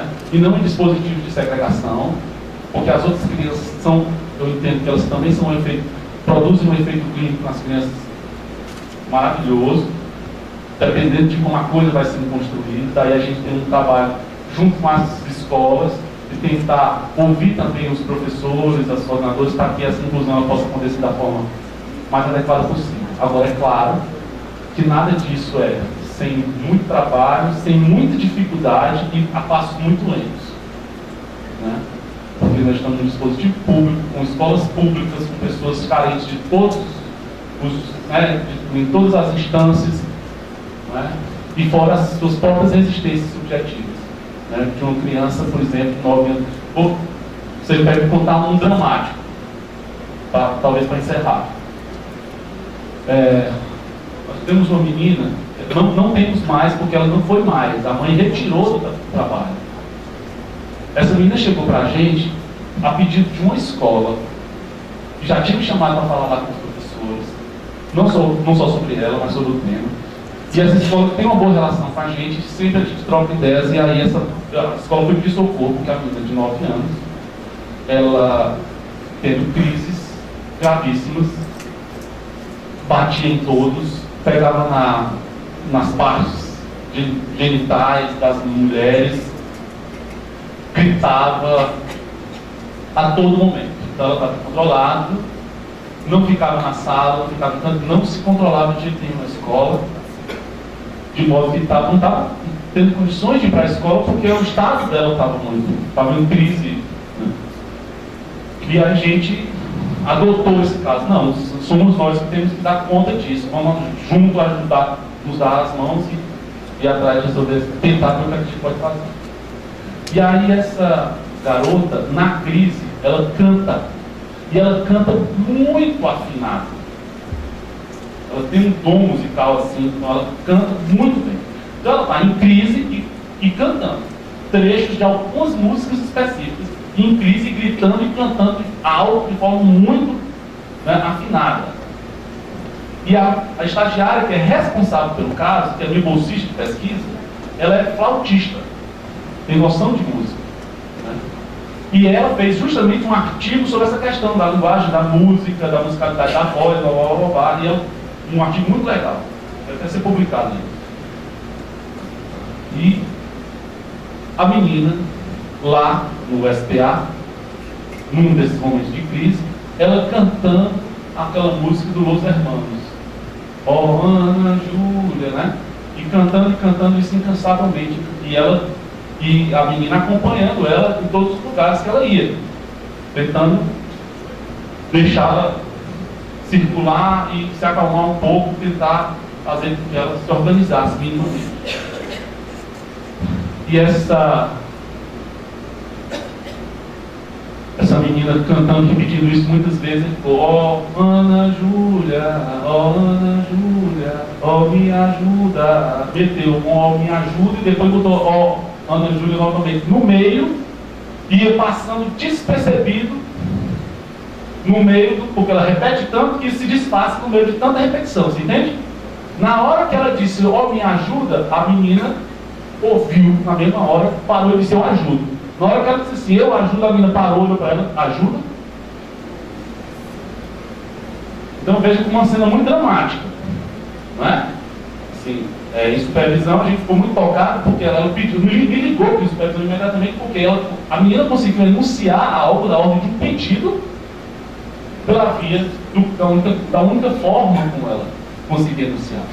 Eu tenho uma hipótese há muito tempo. Mas não estudei sobre isso, não tenho como. Mas eu sinto que existem outras pessoas que a música ajuda na enunciação, que são os gatos. Né? Os gatos, muitas vezes, eles conseguem dizer coisas quando eles começam a cantar. Eles param de gaguejar quando começam a cantar. E vários autistas conseguem enunciar coisas quando cantam. Né? Eu não tenho mais o que dizer. Mas isso me é curioso, né? Porque tem a ver com a enunciação, e não com o que se diz, mas como se diz, com a modulação da voz, com a presença do sujeito na forma como ele coloca, né? Presença ou ausência do sujeito naquilo que ele diz. Essa menina mostrou muito claramente esse exemplo, entre vários outros que a gente pode dar, né? De como essa coisa faz, o sujeito vai se inscrevendo aí. Puxa um pouco dessa questão toda, que assim, na sua fala mostra a complexidade que é atender uma criança que tem ou esse diagnóstico, ou que a gente tenta na investigação. E aí tem essa lei aí pra gente de fazer diagnóstico de vulnerabilidade de crianças de 0 a 18 meses. Né? Como que vocês têm tratado isso? Ou vocês não têm pensado? Como que vocês têm visto isso? Olha, veja bem. A priori eu estou dizendo das minhas experiências, mas eu, como todo mundo, não sei, tá? Tudo isso que eu estou dizendo é o que eu tenho conseguido construir até agora. Pode ser que amanhã tenha uma outra coisa que eu possa me reconfigurar. Então, faz parte do percurso que eu estou dando testemunho do que eu consigo elaborar.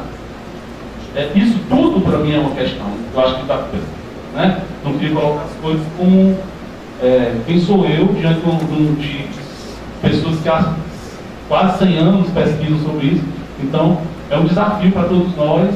Diante de qualquer autista, eu acho que as famílias sabem muito mais, eu acho que os pais sabem muito mais, as crianças, os pacientes são os sujeitos que sabem, são eles. Eles que sabem isso com a vida deles.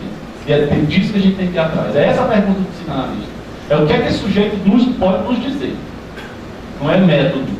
Tá? Agora, com relação à história do protocolo, não sei se todo mundo sabe, nos últimos meses foi aprovada uma lei, eu não me lembro o nome da lei, que altera o estatuto da criança e do adolescente, não é uma lei qualquer. Né? E que diz que toda criança nascida no Brasil deve ser submetida a um protocolo de detecção de risco psíquico de desenvolvimento. O protocolo aí vai caber ao técnico escolher qual. Tá? O que é que acontece? Esses protocolos, normalmente, na literatura, têm sido construídos a partir da tentativa de detecção precoce do autismo. Então, já há um equívoco na prática, assim, embora não seja, de que muita gente liga esses protocolos à detecção do autismo, mas não. A rigor, eles vão para detectar problemas de desenvolvimento em bebês. Né? Mas, você sabe os deslocamentos que a linguagem vai produzir. Então, isso tem produzido uma polêmica muito grande, inclusive entre os psicanalistas. Né? Alguns concordam e trabalham para que isso seja instaurado no SUS de forma generalizada, a lei já está estabelecida, está sendo regulamentada, está sendo discutido, e outros discordam, achando de que há por trás disso uma política preventivista, higienista, medicalizante da infância com riscos graves de proliferação de transtornos, de diagnóstico de transtornos, e a consequência disso é uma iatrogenia. Você vai começar a produzir quadros de autismo onde não haveria, onde uma clínica tão sutil que a clínica da infância, quiçá a dos bebês, né, imagina você, um pediatra no SUS, ter que aplicar um protocolo desse de detecção de riscos. Né? Agora bota isso nos 4 cantos do país. Então é um problema biopolítico, porque se eu posso. Então vamos lá, se eu posso prevenir autismo, então eu vou começar a fabricar neuróticos. Né? Então é uma discussão muito séria, colocando inclusive alguns psicanalistas, não todos, no campo do poder, do campo político muito arriscado, que não é o nosso trabalho nesse sentido, né? Da gestão de populações, para utilizar os termos Foucaultianos, né? Da biopolítica, e que nós sabemos que o resultado disso pode ser um resultado eugênico, né? Porque eu controlo uma população eliminando a possibilidade de nascimentos. Então, se eu controlo... Isso eu ouvi de um dito autista há muitos anos, tá? Estava num encontro internacional de autismo, e aí tinha um geneticista dizendo o seguinte: as pesquisas em genética e autismo já estão tão avançadas que dentro em breve a gente vai poder diagnosticar essa genética e essas crianças não precisar mais nascer, porque a gente vai saber a genética. Né? Aí tinha um autista, o líder do movimento de autismo no mundo, que estava assistindo e disse: olha, eu estava até gostando da sua palestra, mas agora você está dizendo que está querendo acabar com a minha comunidade. Eu disse assim: olha, isso é autismo, não é paranoia, não, minha comunidade, meu povo. Né? Mas o cara fez uma pergunta importante: se você está querendo acabar com a minha raça, você disse eugenia. Isso é um projeto eugênico de purificação. Né? Então, assim, há uma polêmica ética muito discutível e que muita gente está pegando fogo essa discussão, e que eu acho que vale a pena todo mundo se inteirar, porque a questão não é que nós não tenhamos mecanismos de tentar detectar sofrimento precoce nas crianças. A questão não é essa. A questão é a universalização disso. Como é que eu vou universalizar uma coisa que em si, inclusive com seus mecanismos, a gente pode relativizar uma série de coisas? Né? A gente sabe quais são os fenômenos que são próprios da infância, como essas coisas são fluidas na infância. Então, é justo que a gente possa criar mecanismos de detectar sofrimento. Ninguém discorda em relação a buscar detectar situações de fragilidade de crianças, de bebês, de famílias, seja o que for. Mas falar de universalização nesse aspecto, que é um epistemológico, clínico, que é a matéria da subjetividade, vamos pensar assim, é uma coisa muito arriscada. É um projeto de purificação. Né? Bem, é mais ou menos por aí que a coisa pode resvalar. Mas há quem defenda de outra maneira, tá? Bom, pessoal, por conta do nosso horário, então nós estamos encerrando nossa atividade de hoje. Um agradecimento, então, em nome do Campo Lacaniano, do Fórum do Campo Lacaniano de Mato Grosso do Sul, em nome da Unidep, que nos deu o apoio com o espaço, em nome do Conselho Regional de Psicologia, que também nos deu o apoio, e da FUNCAP, que foi... E da UFC, né? Isso. Tá. Então, queremos agradecer muito mesmo a disponibilidade do Aquiles, que trouxe uma belíssima fala para nós aqui hoje, nessa noite. Muito obrigada, Aquiles.